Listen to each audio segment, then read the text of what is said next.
Era l'època en què ja s'anava cap al bienni negre i jo deia que si havíem d'escollir entre la dictadura blanca i la roja, escolliríem la roja.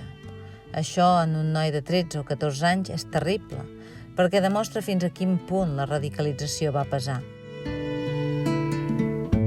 El meu país és tan petit que quan el sol se'n va a dormir mai no està prou segur. Llavors, estimat amic, vivíem a Fornells.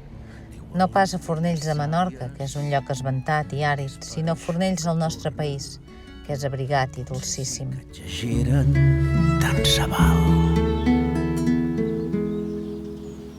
I és així com m'agrada a mi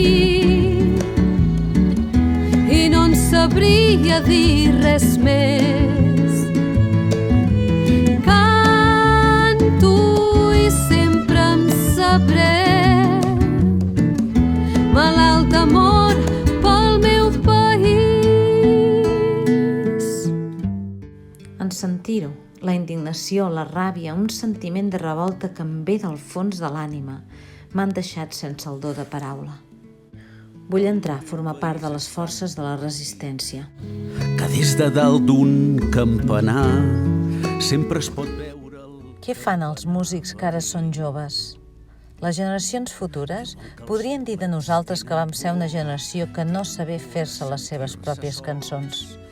En realitat, podrien dir que amb prou feines vàrem cantar. I és així com m'agrada a mi